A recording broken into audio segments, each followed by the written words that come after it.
Hi, I'm Goldie Johnson. I'm a family nurse practitioner student at Maryville University, and today I will be completing the eyes, ears, nose, and throat exam.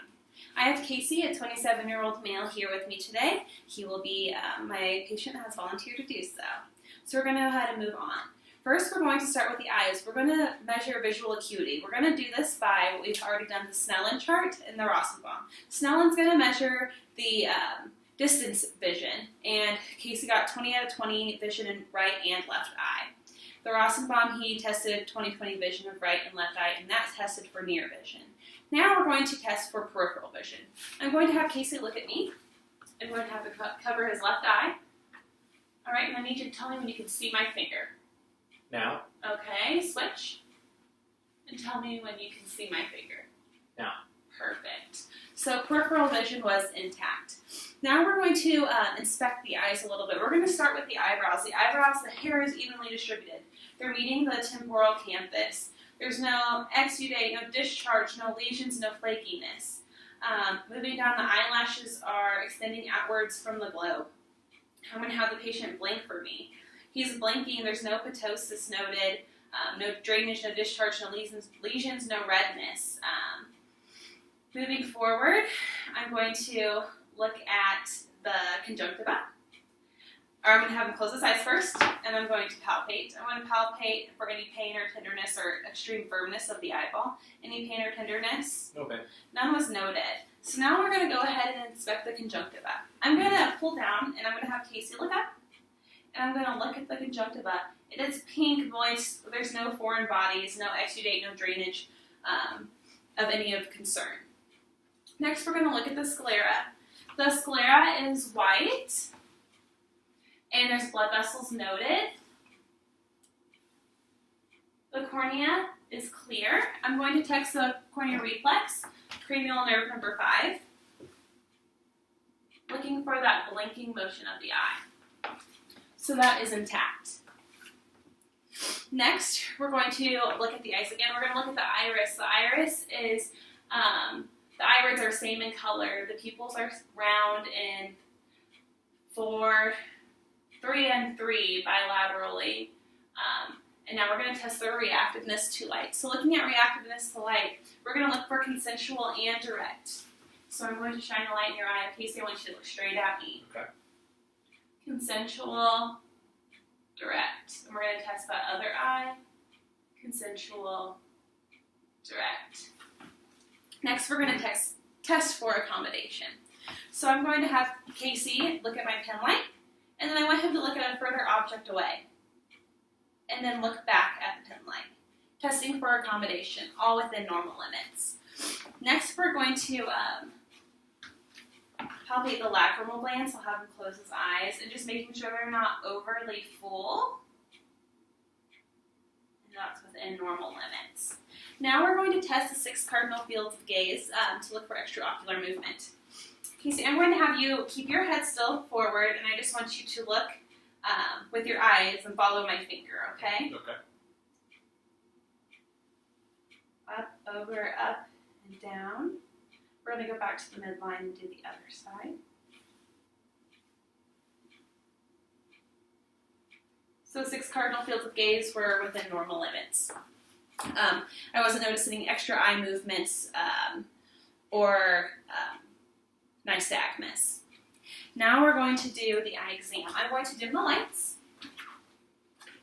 I'm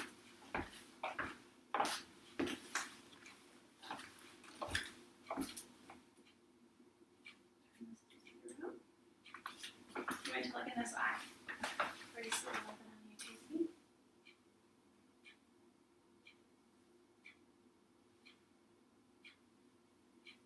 We're looking for that red light reflex, and then moving forward. And looking for the fundus. The fundus is an orange color. There's blood vessels noted that are branching out to the optic disc. The optic disc is a yellow creamy color. It's sharp and well defined, and the macula was defined as well. I'm going to do the same thing for the opposite eye. I'm going to turn back to 0. Looking for that red reflex, and then moving it forward. and looking for the fundus, those blood vessels that are reaching into that optic disc, and that's that yellow creamy color. A well-defined sharp canecula was noted as well. That will complete our eye exam. Now we're going to move to our ear exam. So first thing we're going to do is we're going to inspect the external ear. The ears are symmetrical, they're aligned with the head. There's no redness, no drainage, no lesions. I'm going to palpate for any pain or tenderness. Any pain or tenderness with your ears? No. No pain or tenderness. So we're going to go ahead and we're going to look at the inside of the ear. So we're going to inspect the inside of the ear. I'm going to pull the peanut up and back. I'm going to look at the inner ear and looking at it. It is, the tympanic membrane is a pearly gray. The color is uniform without, there's no drainage, minimum serum noted, and no perforation of the tympanic membrane. Now we're going to do the other ear. Pulling the peanut up and back, looking for the tympanic membrane. It's a pearly gray color as well, color uniform without, no perforations, no discharge, or any of that. Now we're going to test some hearing. So while testing the hearing, we've kind of been doing it throughout this whole assessment, seeing how Casey responds to some commands that I've been saying. Now we're going ahead and test with the whisper test.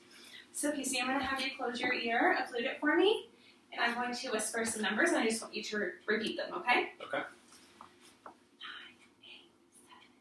987. And we'll go for the other ear.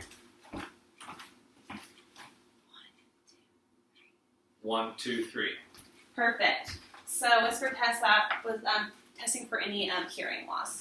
So now we're going to go ahead and do the Weber test. The Weber test, we're going to use the tuning fork. I'm going to strike the tuning fork and put it here on your head. I need you to tell me what ear you hear it in, okay? All right. So I'm going to strike my hand. Both. So the patient hears it in both ears. That is the normal finding for the Weber test. Now we're going to move on to the RIN test. And for this test, I'm going to be measuring air conduction and bone conduction. I'm going to strike the tuning fork with my hand. I'm going to place it on the mastoid process behind your ear here. Okay. I need you to tell me when you can no longer hear it. All right. Then I will move the tuning fork, and I need you to tell me when you can no longer hear it again. Okay. So I'm going to strike.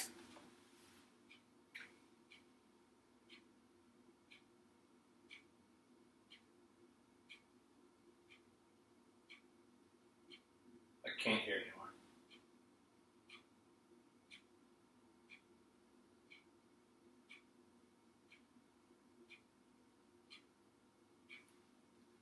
And can't hear it anymore. Okay, and then we'll do the other side.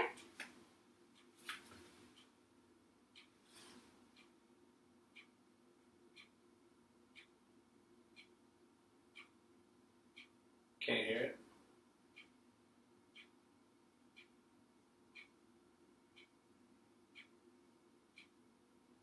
And can't hear it anymore.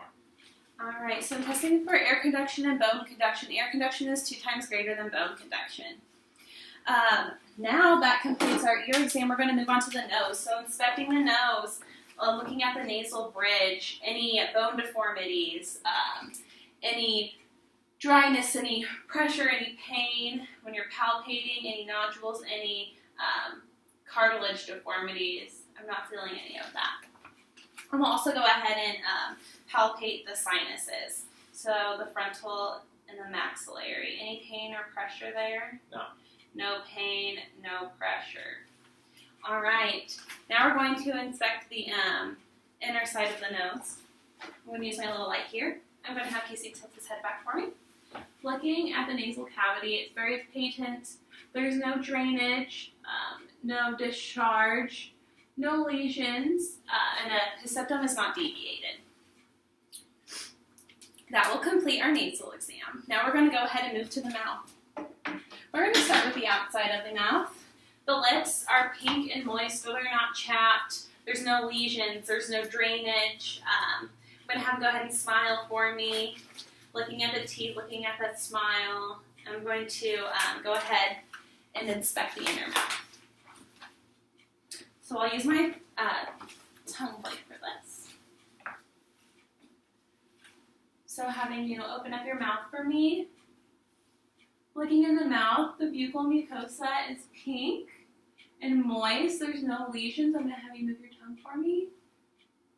Pink and moist, no lesions, no white patches, no discharge, no dental caries noted. There is a bottom retainer noted. I'm going to have you stick out your tongue for me.